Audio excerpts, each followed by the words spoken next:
Hello learners, welcome to the course of Critical Care Nursing.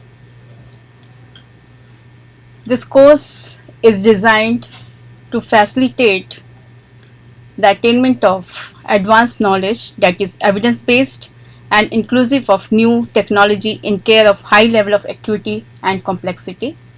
This course has been designed not only to impart you a theoretical knowledge, it is also includes the skill which you need you to deliver critical care to the patient in the critical care setup.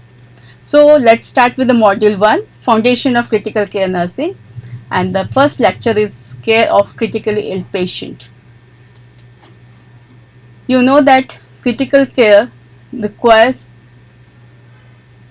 a team of professionals for providing care to the patient. It is called interprofessional team of healthcare providers. They are consist of intensivist, physicians, registered nurse, respiratory therapist, physiotherapist, and other therapists. Even we include social workers. These critical care patients are at high risk for actual and potential life-threatening health problems.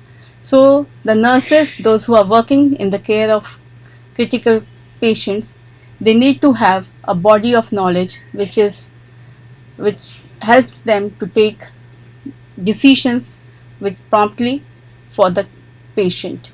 So we can say that nurses work technically with theoretical knowledge.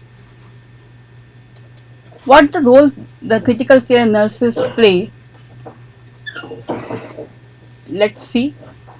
You know that they give direct care to the patient. We can say bedside nursing care, and that care is based on evidence-based practice we call it, and they also promote to maintain the continuum of care from one setup to the another. So when the patient has recovered from the critical condition, they are being shifted to the convalescent units, and the continuum of care is being maintained by the critical care nurse. They need to interact with the patient, their family members, and as well as with the healthcare team. So they need a good communication skill, and they have to be a good communicator. They have to act as a patient educator, as a rehabilitation nurse, infection control nurse specialist. So they have very vital role to play in the critical care setup. Now let's see the concepts which is which is there in the critical care nursing. First is the evidence-based nursing practice, the first concept which we are going to discuss. So evidence-based nursing practice employ a scientific basis to provide research-based intervention with consistent and positive outcome. Nowadays, when there is so much of advancement in medicine, the greatest emphasis is now on giving effective treatment and on the best patient outcome. So for that, the nurses need to have to practice a best evidence-based, uh, research-based care to the patient, and this is uh, this evidence-based practice is based on the integration of best scientific evidence, clinical experience, and patient preferences and values. What are the advantages of evidence-based practice in nursing? It improves patient outcome through superior care. It maximizes the time, nursing time, and it also reduces the cost. It adds new contribution to the science of nursing. So if we want to see the example of evidence-based nursing, then we can see that we can follow the evidence-based protocol to reduce the prevalence of indwelling catheterization infection, or we can say the hospital-acquired catheter-associated urinary tract infection, and those practices can be incorporated in critical care.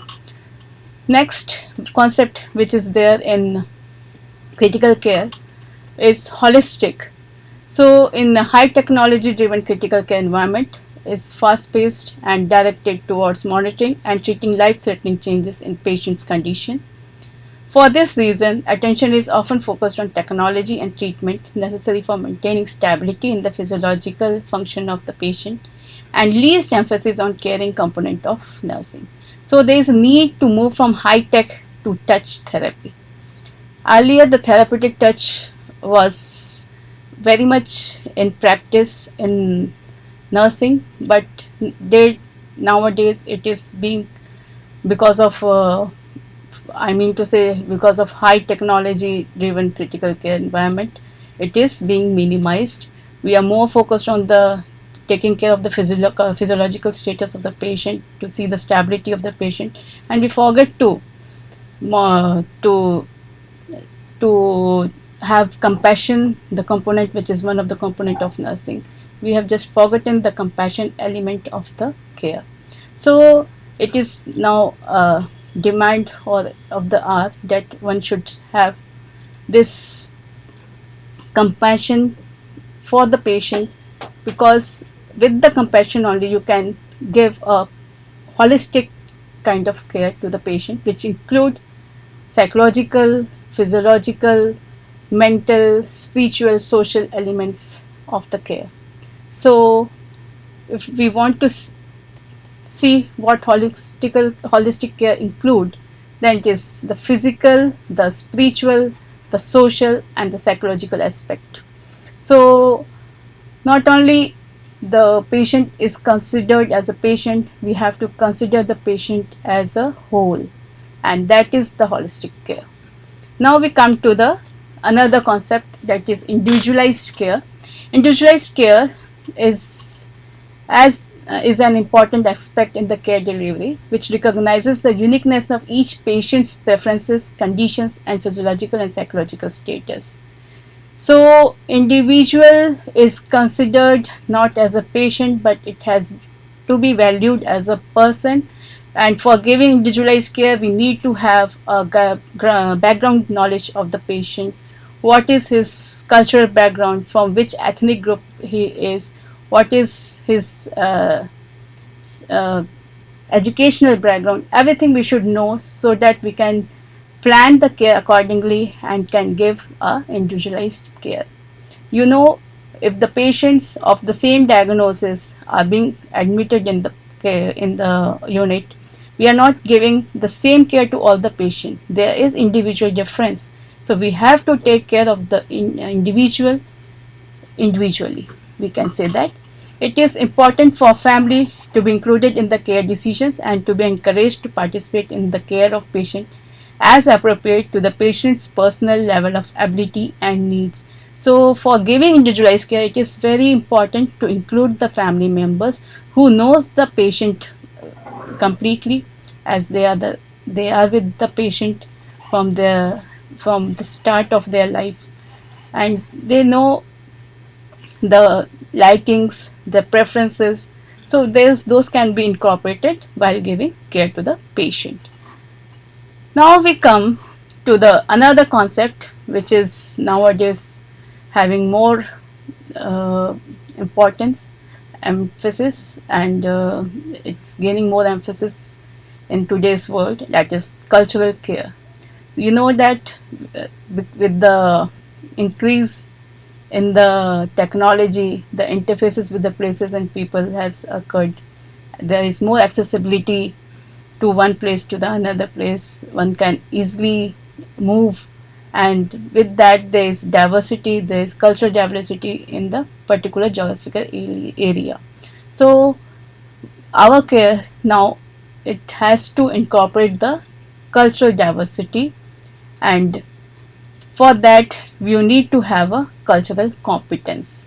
A nurse should have a cultural competence to ensure that the individual difference related to cultures are incorporated into the plan of care. So nurses must possess knowledge about bioculture, psychosocial, and linguistic differences in diverse population to make accurate assessment. Interventions must then be tailored to the uniqueness of each patient and family. So let's see what cultural competence, which I said the nurse should be, is it is defined as developing an awareness of one's own existence, sensations, thoughts, and environment without letting it have an undue influence on those from others' background, demonstrating knowledge and understanding of the client's culture, accepting and respecting cultural differences, adapting care to be congruent with the client's culture. So, according to this definition is being given by Larry Purnell in his book Transcultural Healthcare: A Culturally Competent Approach in 1998. So, the cultural competence, we can say a nurse is a culturally competent when she is aware of her own culture. She has the knowledge of the other person, the culture of the other person, and is sensitive to give care which is based on the cultural background of that particular patient. We have to include his cultural uh, background, whatever it is, with the respect, and we have to accept the person the way he is. So the cultural differences has to be incorporated by the nurses to give a critical care in the critical care setup, and cultural competence is required nowadays. Now we come to the complementary and alternative therapies. See, whatever the care we are giving to the patient, which is there in the medical setup which we are giving, that is not sufficient. We need to complement it, which is with the other alternative therapies, and it is found to be very useful, and it is seen that it helps in healing and recovery of the patient uh, promptly. So let's see what else we can include other than the basic therapy which we use in the medical setup in the critical care. So this is first one is guided imagery. So guided imagery is a method of managing stress. It is a relaxation technique that involves visualizing positive, peaceful setting like a beautiful beach or a peaceful meadow. This technique is also known as visualization or guided meditation. The additional benefits are decreased side effect, decreased length of stay, reduced hospital cost, enhanced sleep, and increased patient satisfaction. So this in this technique, the patient is being told to visualize something which is very peaceful, very beautiful, and with that the stress level goes down. And this the relaxation technique is being practiced in critical care as well as in other setup like the patient who are in depression, who are in stress and having comorbid problems like hypertension. They can practice it to reduce their blood pressure, and it is found to be very useful. Another complementary therapy which can be used is massage. So back massage as a once practiced part of routine care of patient has been eliminated for various reasons including time constraint, greater use of technology, and increasing complexity of care requirement. However, there is a scientific basis for concluding that massage offers positive effect on physiological and psychological outcome. There is reduction in anxiety and tension, and positive physiological response includes decrease in respiratory and heart rate as well as decrease in level of pain. So massage, body massage, back massage, head massage, they all is useful in critical care setup, so we can use it as a complementary therapy.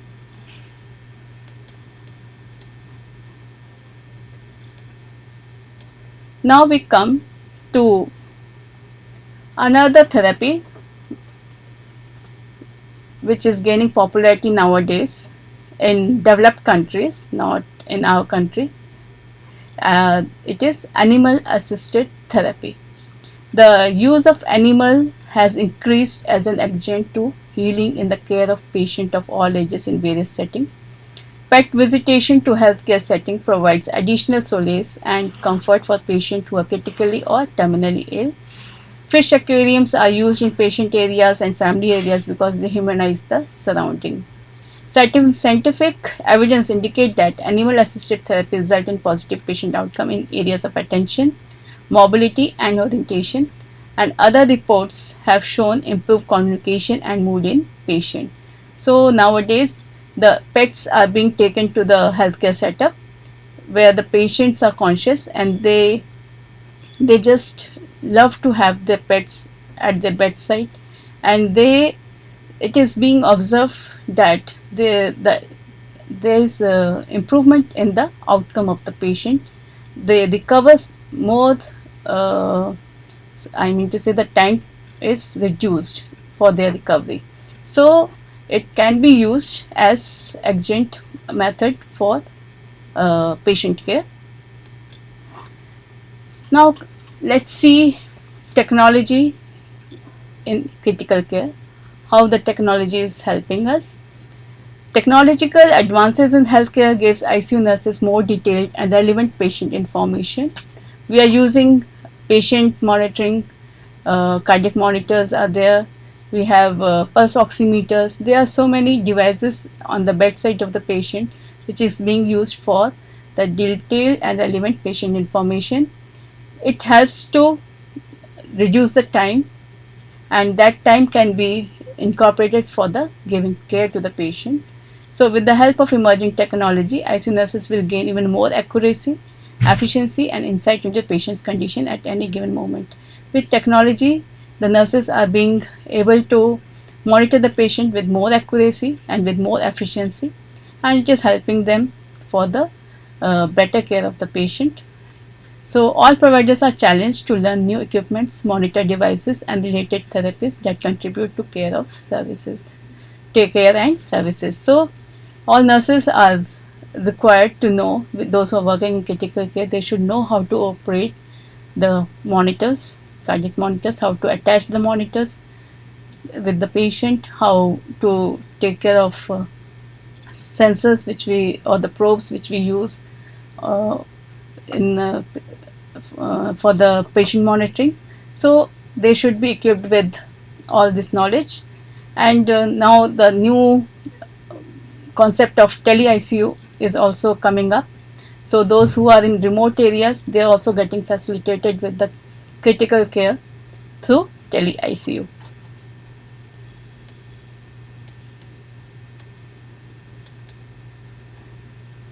Interprofessional collaborative practices. So collaboration and partnership among healthcare professionals have been shown to increase quality of care and services while containing or decreasing cost. It is important than ever to create and enhance partnership because the resulting interdependence and collaboration among disciplines is essential to achieve positive patient outcome. With collaboration, a set of competency can be established to serve as a framework for professional socialization of healthcare professionals. These competencies are especially important at this time as we move forward with healthcare reforms and explore innovative care delivery model using skill set of all healthcare providers in the most effective and efficient manner. So, for giving care to the patient, which who is in critical care setup, we need to have collaboration with the different professionals.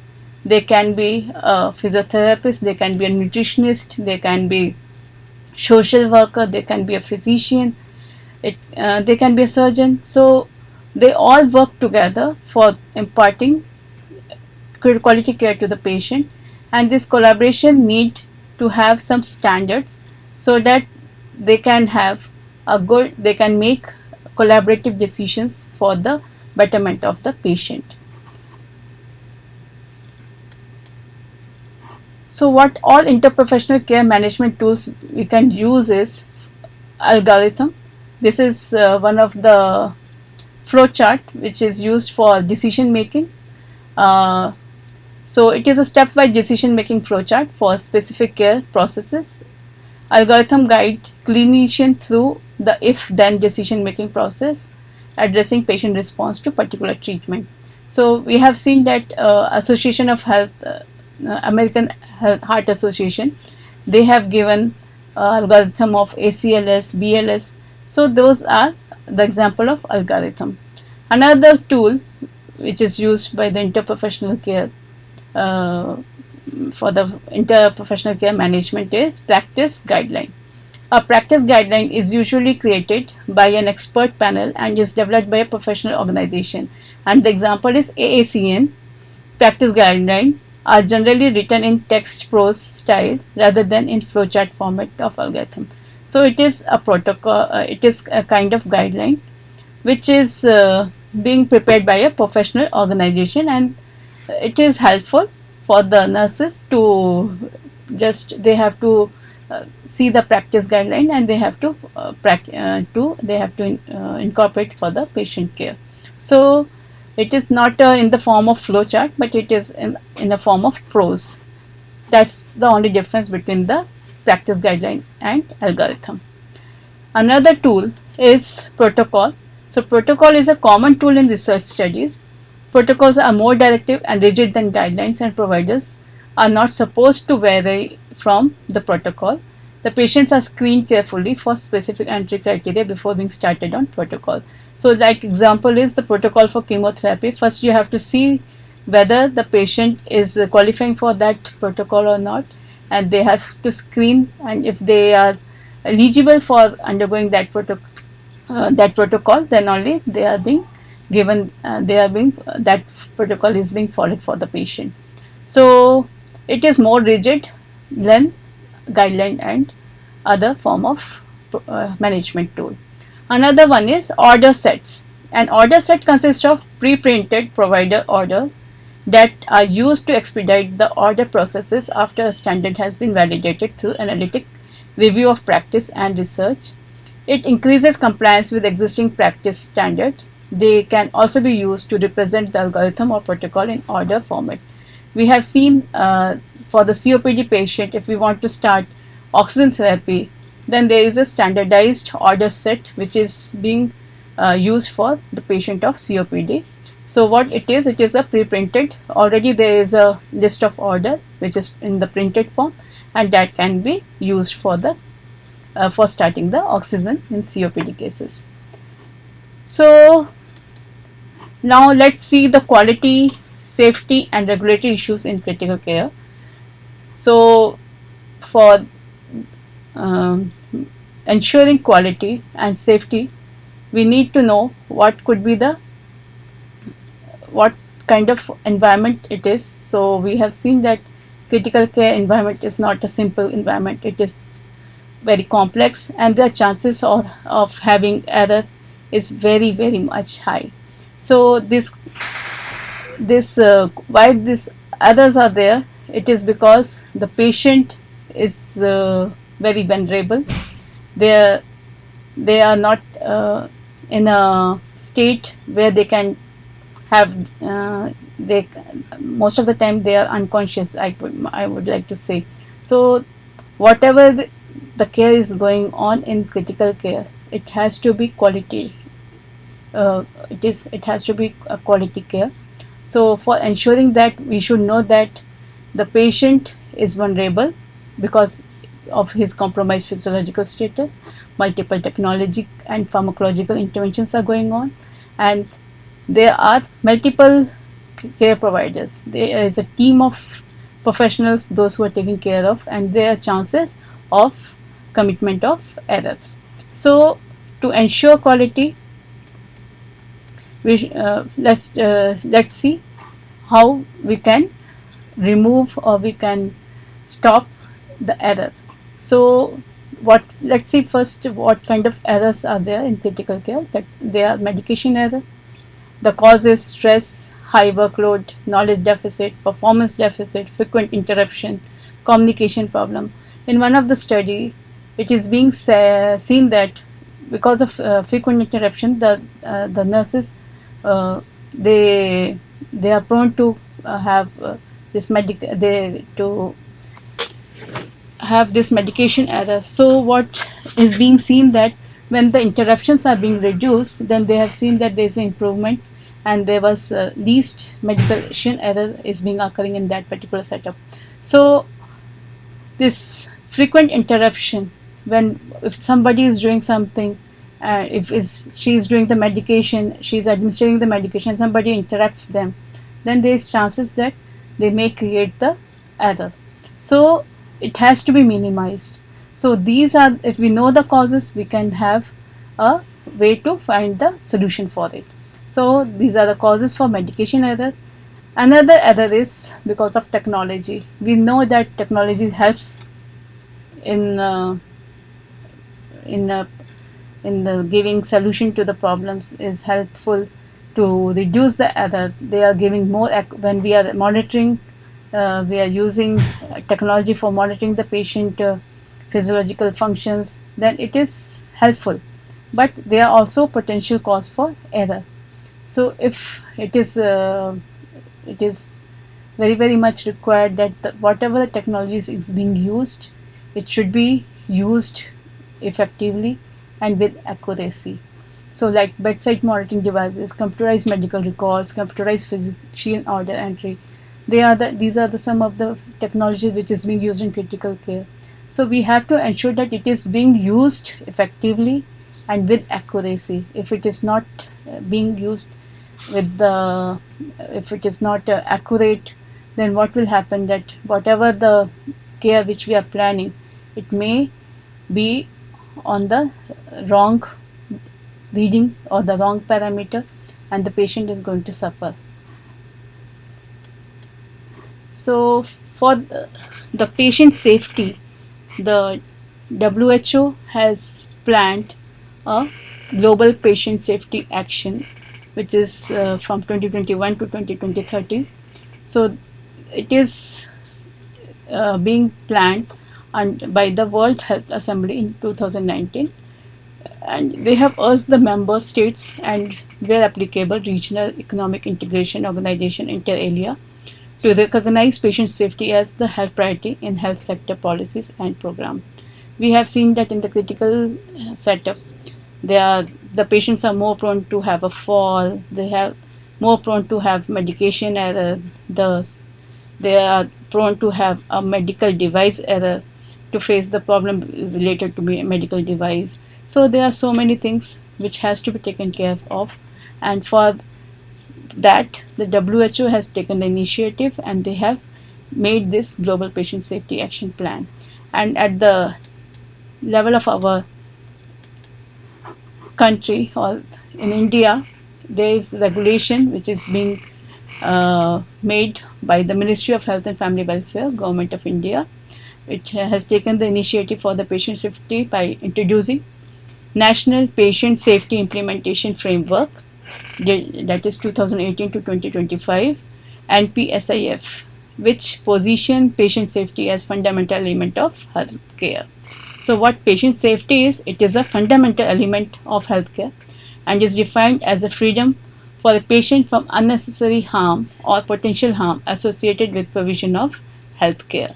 So NPSIF deals with safe surgical care and safe childbirth, injection safety, blood safety, medication device safety, safe organ, tissue and cell transplantation and donation, biomedical waste management, prevention of healthcare associated infection and much more, and patient safety research. So they take care of all the aspects of safety for the patient safety. So